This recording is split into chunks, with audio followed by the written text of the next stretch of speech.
2024 లేదా 25లో డిగ్రీ లేదా బీటెక్ చదివారా? సాఫ్ట్‌వేర్ జాబ్ కోసం ఎదురు చూస్తున్నారా? అయితే కోడ్‌జ్ఞాన్ 100 డేస్ కోర్సులో చేరండి. జాబ్ సాధించండి.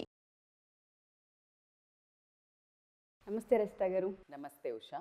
లాంగ్ డిస్టెన్స్లో ఉన్న రిలేషన్స్ గురించి మనం మాట్లాడితే వైఫ్ అండ్ హస్బెండ్ కొన్ని సందర్భాల్లో జాబు రీత్యా భార్య అవ్వచ్చు, భర్తే అవ్వచ్చు, ఒకరిని వదిలి ఇంకొకరు వెళ్ళాల్సిన అవసరం వస్తూ ఉంటుంది. ఆ ప్రాసెస్లో తెలియకుండానే ఎస్పెషల్లీ ఆడవాళ్ళు అది ప్రేమో లేదంటే దూరం అయిపోతే ప్రేమ తగ్గిపోతుందని ఇన్సెక్యూరో తెలియదు, కానీ ఊరికూరికి ఫోన్లు చేయడం, ప్రతిదీ తెలుసుకోవాలనుకోవడం, ఈ దిశగా ఎక్కువ ఆలోచనలు ఉంటూ ఉంటాయి. దీనివల్ల ఎటువంటి ప్రాబ్లమ్స్ వస్తాయి అంటారు? ఒకవేళ రిలేషన్లో కనుక ఇద్దరు వ్యక్తులు దూరంగా ఉండవలసిన అవసరం వచ్చినప్పుడు అసలు బిహేవియర్ ఏ విధంగా ఉండాలి, డిస్టర్బెన్సెస్ రాకుండా ఉండాలంటే ఏం చేయాలి? చాలా మంచి క్వశ్చన్ ఉషా. ఇప్పుడు మోస్ట్ ఆఫ్ ద రిలేషన్స్లో ఇది జరుగుతుంది. ఎందుకంటే ఇదివరకు ఏంటంటే పెళ్లి చేసుకుంటే కలిసి ఉండాలి అనే దానికంటే ఇప్పుడు ఎక్కువ సంపాదించాలి, లేకపోతే మన పిల్లలకి మంచి భవిష్యత్తు ఇవ్వాలి. అసలు గోల్ అనేది కుటుంబం ఉంది, కుటుంబం నడపడానికి ఉద్యోగం అనేది ఉండేది. ఇప్పుడు ఎలా అయిందంటే ఉద్యోగం చేయడానికే మెయిన్ గోల్. ఇవన్నీ ప్రియారిటీస్ చాలా మారడం జరుగుతుంది. అయితే ఈ లాంగ్ డిస్టెన్స్ రిలేషన్ ఏంటి అంటే ప్రతి ఒక్కళ్ళకి ఒక నిర్ణయం తీసుకోవాల్సిన టైం వచ్చినప్పుడు ఎవరైతే దూరం వెళ్తారో, మీరు ఇందాక అన్నారు ఎక్కువ ఆడవాళ్ళు చేస్తారు అని, అలా కూడా కాదు ఉషా. బేసికల్గా ఎవరైతే పర్సన్ అక్కడుండి ఎవరైతే పర్సన్ వదిలేసి వెళ్తారో వాళ్ళకి ప్రెషర్ ఉండడం జరుగుతుంది. ఎందుకంటే వదిలేసి వెళ్ళారు అనే ఒక సింపథైజింగ్, ఒకలాంటి పిటి, ఒకలాంటి వేరే క్యారెక్టర్లో ఉంటారు ఎవరైతే ఇక్కడ ఉన్న వాళ్ళు. సో కాబట్టి వెళ్ళిన వాళ్ళను ఆల్వేజ్ ఒక రకంగా నన్ను వదిలేసిపోయావు కదా, విక్టిమ్గా చూడడం, లేకపోతే నేరస్తులుగా చూడడం. అది అమ్మాయి అయినా కానివ్వండి, అబ్బాయి అయినా కానివ్వండి, వాళ్ళను ఒక రకమైన ఎమోషనల్ టార్చర్ చేయడం జరుగుతుంది. ఒకవేళ అమ్మాయి వెళ్తే అమ్మాయిని నువ్వే కదా వెళ్ళింది, నువ్వే కదా, ఫస్ట్ వీళ్ళిద్దరు అనుకోనే డిస్కషన్కి వచ్చే తీసుకుంటారు మోస్ట్ ఆఫ్ ద టైమ్స్.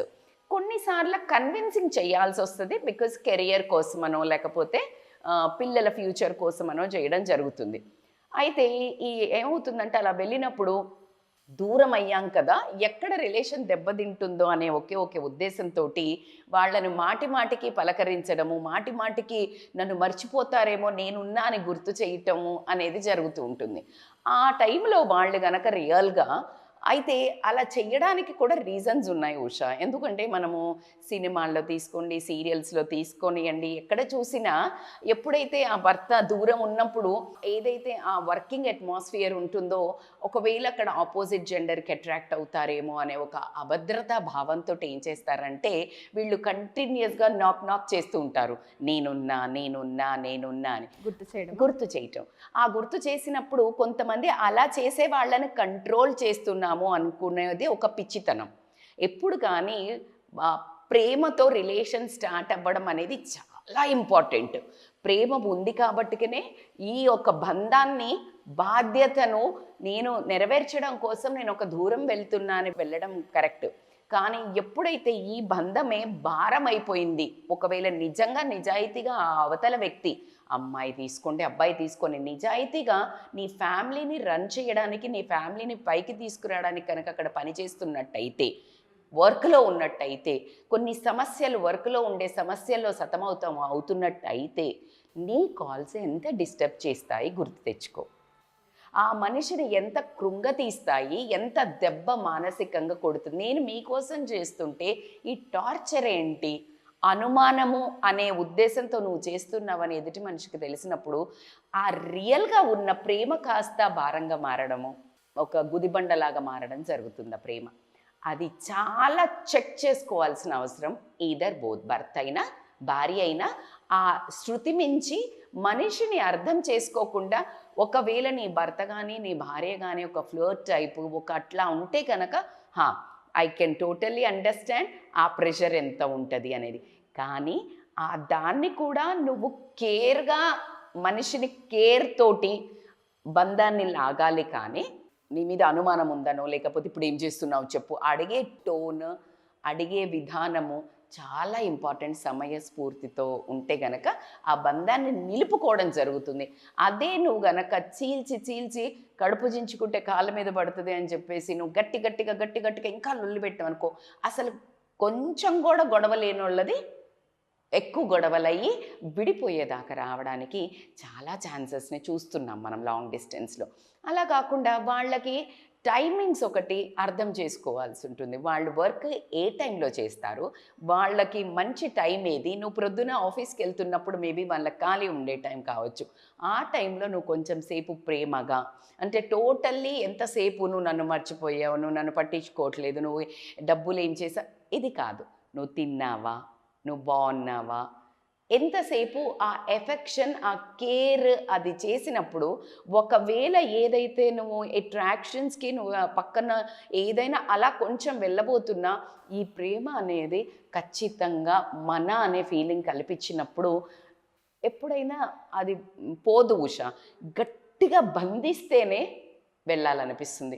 ఎప్పుడు కానీ నిర్బంధంతో ఏ మనిషిని కూడా మనము దగ్గరగా పెట్టుకోలేం. చాలామంది చెప్తుంటారు కడుపులో లేనిది కౌగిలించుకుంటూ వస్తుందా అంటే కరెక్టే కదా. ఇప్పుడు నువ్వు మేడం అలా ఎలా మోసం చేస్తారంటే అది ఖచ్చితంగా నమ్మకం మీద, అవతల మనిషికి ఉన్న బంధం మీద విలువ ఉంటే కనుక అలా చెయ్యరు.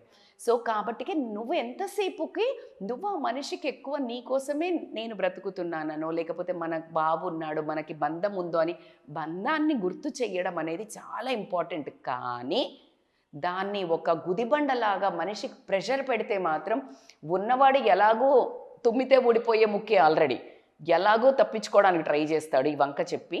లేదు, ఒకవేళ నిజంగా మంచి వాళ్ళైతే గనక మానసికంగా హర్ట్ అయ్యి ఎమోషనల్గా టార్చర్ పడి వాళ్ళు కూడా ఏదో ఒక నిర్ణయం తీసుకోవడానికి అప్పుడు వాళ్ళు వేరే ఒక షోల్డర్ని ఎత్తుక్కోవడం జరుగుతుంది. రియల్ ప్రేమ కోసం చూడడం జరుగుతుంది. సో మన చేతులారా మన రిలేషన్ని పాడు చేసుకోవద్దని మాత్రం ఖచ్చితంగా హెచ్చరించాల్సిన విషయమే. అదే కాకుండా ఇంకొక యావ పెట్టుకోవాలి వీళ్ళు ఎవరైతే ఆపోజిట్ జెండర్ ఉంటారో, అదే ఆ మనిషి మీదనే థాట్స్ పెట్టుకోకుండా ఇంకొక మనం ఎందుకున్నాము ఇక్కడ, బాబు పాప ఉంటే గనక వాళ్ళ మీద వాళ్ళను చాలా మంచి మనుషులుగా తయారు చేసే విధంగా వాళ్ళకి కొన్ని కోర్సెస్ నేర్చి ఒక మంచి బ్యూటిఫుల్ మదర్గా, వండర్ఫుల్ ఫాదర్గా ఆ రెస్పాన్సిబిలిటీ చేస్తున్నప్పుడు అవతల మనిషి ఇటు ఖచ్చితంగా గుంజుకు రావడం జరుగుతుంది. నీ బాధ్యత పర్ఫెక్ట్గా నెరవేర్తిస్తే ఆ రెస్పెక్ట్ ఏదైతే ఉంటుందో, ఆ నమ్మకం ఏదైతే ఉంటుందో ఖచ్చితంగా వాళ్ళని ఎక్కడికి పోనివ్వదు. అది కాకుండా నీ ఓన్గా కూడా నువ్వు కూడా ఏదైనా స్కిల్స్ నేర్చుకొని, ఏదైనా ఒక చిన్నది ఏదైనా నేర్చుకో, లేదా ఒక చిన్న జాబ్ చేసుకుంటున్నావు, లేకపోతే ఇంట్లో ఉండే నువ్వు you are working something on yourself or to become a part of your earning incomes కానివ్వండి. ఒక మనిషిలాగా నువ్వు ఎదుగుతున్నట్టయితే కనుక వాళ్ళు వచ్చినప్పుడు వాళ్ళని సర్ప్రైజ్ చేయొచ్చు. నీకు ఒక గోల్ ఉంటుంది, నేను వచ్చినప్పుడు మా వైఫ్నో లేకపోతే మా హస్బెండ్నో చాలా ఇంప్రెస్ చేస్తాను అన్నప్పుడు like you will have a enthusiasm in your life. లేకపోతే ఆ మనిషి లేడు అని నువ్వు ఒక పిచ్చిలాగా, ఒక ఇట్లాగే ఒక తినకుండా ఒక పిచ్చి అలాగా అట్లా ఉండి నీ సెల్ఫ్ మెయింటెనెన్స్ లేకుండా, సెల్ఫ్ లవ్ లేకుండా, సెల్ఫ్ కేర్ లేకుండా కనుక ఉన్నట్టయితే ఖచ్చితంగా ఎంతసేపు విరక్తి లైఫ్, నేనేదో త్యాగం చేశాను, నా భర్తను వదిలేసాను, నా భార్యను పంపించి నేను ఉద్ధరిస్తున్నాను. No yeah, it is purely it's మీ ఇద్దరి మధ్యలో డిస్కషన్ తోటి ప్రాపర్గా అనుకొని తీసుకున్న నిర్ణయమే. So a lot of both responsible. ఈ రిలేషన్ని కాపాడుకోవడానికి ఈక్వల్గా మీకు ఒక తాడు ఉంటుంది, అటు కొన్ని మంది లాగుతారు, ఇటు కొంతమంది లాగుతారు. సో ఈక్వల్ హోల్డ్ చేస్తేనే ఆ బంధం నిలబడుతుంది. ఏది ఒక్కటి లాగి వదిలేస్తే కూడా పడిపోతాం ఎలాగో, ఎగ్జాక్ట్లీ ఈ రిలేషన్లో కూడా అలాగే జరగడం జరుగుతుంది. Thank you so much Rajitha గారు. చాలామందికి ఇటువంటి ప్రాబ్లమ్స్ ఉంటుంటాయి, ఒక్కొక్కరిది ఒక్కొక్కలా ఉంటుంటుంది ప్రాబ్లం. కొంతమంది పర్సనల్గా మీట్ అయ్యి వాళ్ళకి ఏదైతే ప్రాబ్లం అనిపిస్తుందో దాని గురించి మాట్లాడాలని అనుకుంటూ ఉంటారు. కొంతమంది దాని నుంచి బయటపడలేరు. అలాంటి వాళ్ళకి ఎవరికైనా కౌన్సిలింగ్ కావాలి అనుకుంటే మనం తీసుకునే అవకాశం ఉంది అంటారు? తప్పకుండా ఉషా. ఇప్పుడు చూడండి, ఈ యాంగిల్లో మనం ఎవరిని కదిలియండి, మీరు ఒక 10 మంది ఇలా లాంగ్ డిస్టెన్స్ ఉంటే 10 మందిలో 8 మంది చాలా త్యాగం చేస్తున్నట్టు, ఏదో మొత్తం జీవితాన్ని నాశనం చేసుకున్నట్టు పెట్టేవాళ్ళు ఉంటారు, ఒక 7% అన్న. అసలు అలా తీసుకోవద్దు. మీరు స్ట్రాంగ్ విమెన్ ఆర్ స్ట్రాంగ్ మెన్గా వండర్ఫుల్ ఎగ్జాంపుల్ అవ్వాలి సొసైటీగా. బికాజ్ ఆ నిర్ణయం ఎవరు తీసుకున్నారు?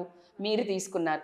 లేదు, ఉన్నంతలో మేము ఉంటాము, మేము ఇక్కడే ఉంటాము అనుకుంటే well and fine. But you are not satisfied with that idea, then it's your call to get understood and అర్థం చేసుకోవాలా.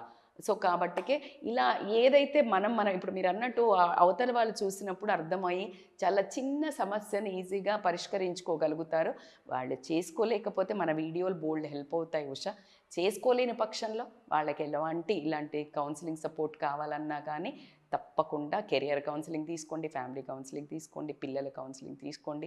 వాళ్ళకి ఎందుకు అవుతుందో అన్నీ ఉన్నా కూడా నేను లో ఫీల్ అవుతున్నా అనుకోనియండి, they can really contact in this calling number for online and offline thank you ma'am. Appointments. Thank you so much. Thank you Usha.